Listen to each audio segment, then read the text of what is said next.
I see you're using a Pokedex. When you catch a Pokemon, your Pokedex is automatically updated. What? You don't know how to catch a Pokemon? I'll show you how then. Missingno, occasionally known as the Old Man Glitch, is the most infamous oopsie in all of Pokemon. It's responsible for a strange amount of mystery lore and, of course, cheating. Talk to the old man, fly to Cinnabar Island, surf up and down the East Coast, and BAM! You'll run into a bunch of impossibly leveled Pokemans, and eventually you'll hit this bundle of pixels. Missingno! Just by encountering this abstract fellow, the 6th item in your bag will increase by 128 unless you've already got 128 of them. I always like to do it with bicycles because but the lazy among us used this glitch on rare candies back in the day. Why not use an infinite supply of level ups to bolster your Pokemon team? Many Link Cable battles were made sour over this, but let's be honest, if you used rare candy Pokemon against your friends, your favorite book was definitely Mein Kampf and you are probably still a virgin. I even knew a guy with a whole team of level 100s thanks to the rare candy cheat, but I beat him with my properly trained level 80-somethings. Rare candies aren't a replacement for having no life, Kyle. For real though, I hope you got laid at least once in the last 20 years. Anyway, that's how you encounter Missingno in the first generation of Pokemon, and that was one of the notable effects the Missingno glitch had on our collective Pokemon experience. But why am I talking about this now, in 2019? If you don't know, my name is Grant, and I'm talking about this now because it's been on my mind not only for the past 6 months as a video idea, but also it's been on my mind for the last couple of decades as a weird mystery that never went away. Pokemon, like nothing ever before, captured the imagination and sense of wonder that children feel about the world. As a kid, I dreamed of traveling from town to town, adventuring through forests, deserts, mountains, to ultimately be the very best like no one ever was. All Pokemon fans did. But I also had nightmares and waking fears about ghosts and anything that might jump out from the darkness. Most kids do. Ghost stories really messed me up as a preteen and younger. Something about people or something stranger existing between this reality and somewhere else was a spookiness I simply couldn't get out of my head. It was a big problem actually, and this video is the first time I ever talked about it. However, in that constant swirling mix of existential dread came Pokemon. A massive inspiration for any kid who ever wanted to explore the vastness of the world and all its nooks and crannies. Every town, biome, and adventure waiting to happen all tied together into a show that took the world by storm. It had depth to it too. Lurking beneath the surface of this candy-coated world of discovery and collecting was also lore, hearsay, myths, legends. There were the old stories about Kabuto and Aerodactyl and how they were the ancestors of many Pokemon. There was Mew, the ancestor of every Pokemon ever who roamed the primordial earth by itself until it split into every Pokemon we see today. Then there were the legendary birds, creatures who lurked in strange places whose power could be harnessed if you were anywhere close to being the very best that no one ever was. All of this solidified the Pokemon universe as a place defined by the tickle of adventure built over a background of mythology. It felt real, and to me it was very comforting. By the time I was entranced by the shiny call to adventure, I couldn't help but wonder what else lay hidden in this world that felt so welcoming. Missingno, in all its strangeness, in all its usefulness to dirty cheaters, is the mystery that shattered reality enough to always be lurking in the back of our minds. At least it's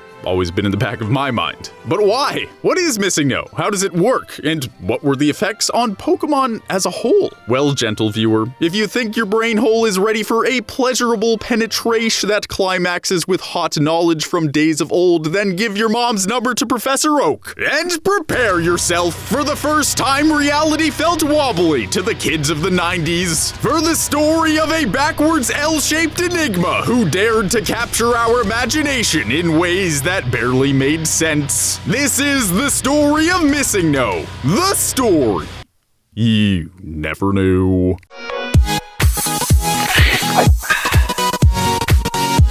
You thought there would be no intro, but I could put the intro anywhere, even at the end of a video if I want. Ha! Alright, we've got the big picture intro stuff out of the way, so let's dive into the nitty-gritty. For every supernatural experience, there is an explanation as to how it happened, be it scientific or something weirder. In Missingno's case, it's scientific.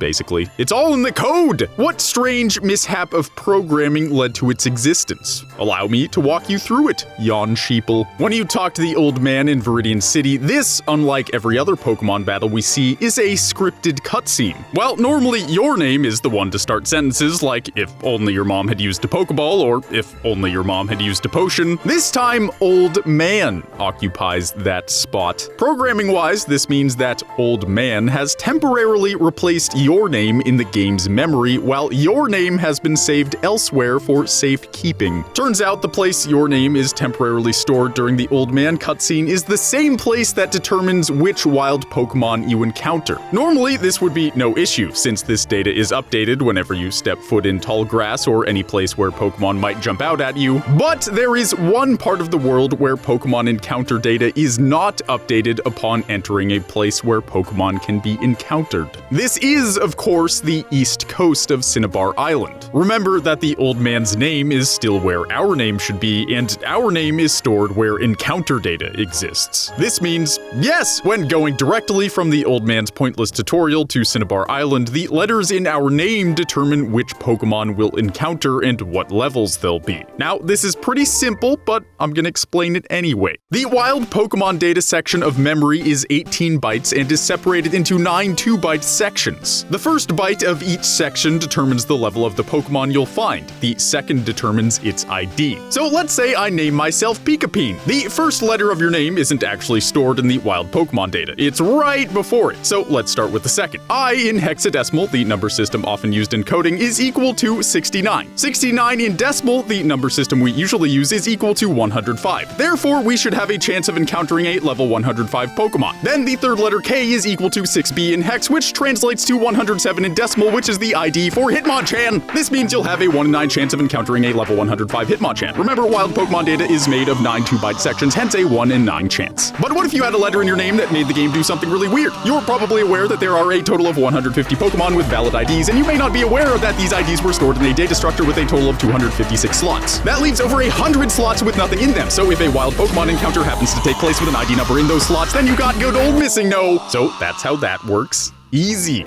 Get good. But what now? We know how Missingno works in the code, but how does it work in our minds? Why the widespread myth? Well, there's a couple of layers to this. The first being, Missingno is one of the only Pokemon myths to actually be real. Many heard you could find Mew under a truck near the SS Ant. I remember hearing you could catch Togepi if you could get to that unreachable grass outside Pallet Town. Did you hear that one too? What about the elusive Pikablu? Also, there's the myth you could catch starter Pokemon if only you could get to Bill's backyard. Turns out the only thing you can catch in Bill's backyard is Hep C. Even if you don't know any of these, Missingno was a myth that was true. It reached into our minds and told us that strange things could be found in this world if you looked hard enough. Then there's the second layer to this myth, the glitchy aspect of it. While Missingno was a legend in and of itself, it's not like the legendary birds or even Mewtwo. These legends were real too, but Missingno had a whole other level to it. It wasn't just a creature with a cool backstory that required an adventure to capture. It could actually glitch your game. If you catch it, Hall of Fame data will become corrupted, and if you battle with Missingno in your party, trainer sprites will be scrambled and all sprites will be reversed. There's also many accounts of people's entire game being corrupted. Heck, if you trade Missingno to Pokemon Stadium, it shows up as a doll. Why? The effects of this thing are all over the place. Also, Missingno's default move is Water Gun. This thing knows Water Gun! It can also learn Sky Attack? And this particular sprite isn't the only one you can encounter. Missingno can also appear as a ghost from Pokemon Tower, a Kabutops fossil, and an Aerodactyl fossil. These sprites are mysterious and even creepy in their own right. Not to mention, if these 3 sprites were captured, they would learn the moves of the last Pokemon whose data was accessed. It's so weird, but this ain't no creepypasta. Missingno was never meant to exist in a world meant to be explored. It could help you cheat or help you stay awake at night wondering wondering if reality would fold in on itself if your panic attacks got bad enough. In our world,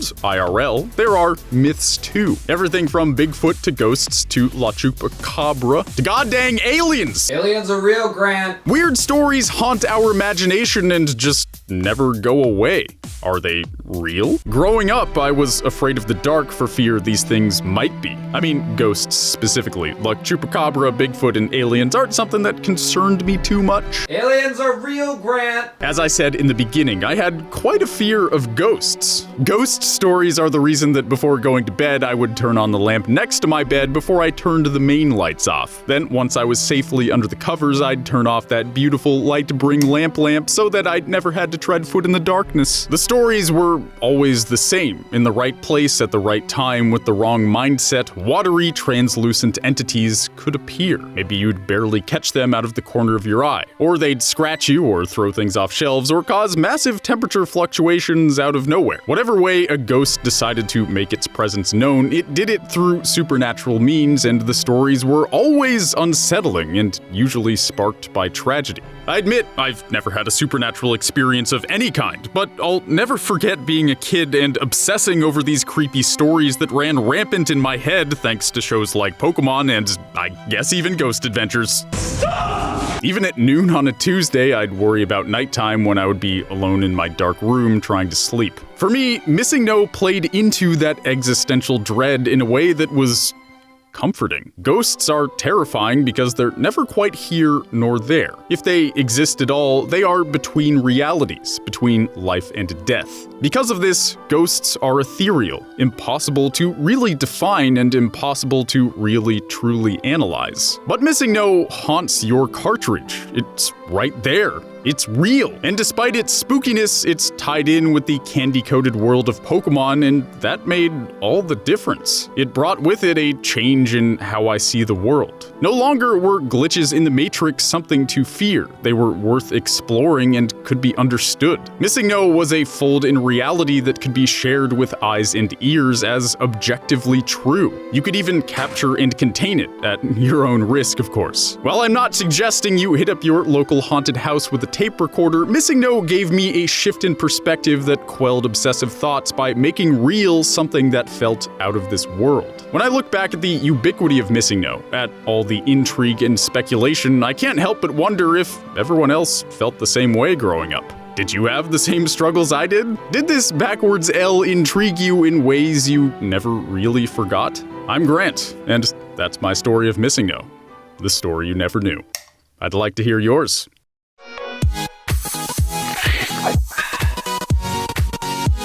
See, I told you I could do the intro whenever I want. Now you have to believe me. Anyway, I hope you liked the video. This was a weird one. I never expected to actually make a video on Missingno, but when the opportunity arose, I took it. I am serious though. Let me know down below if Missingno spoke to you in any kind of weird existential dread kind of way. And if you liked this video, I'd recommend checking out my story you never knew on Let's Go Pikachu and Eevee. I thought it came out great, so I know you'll like it too.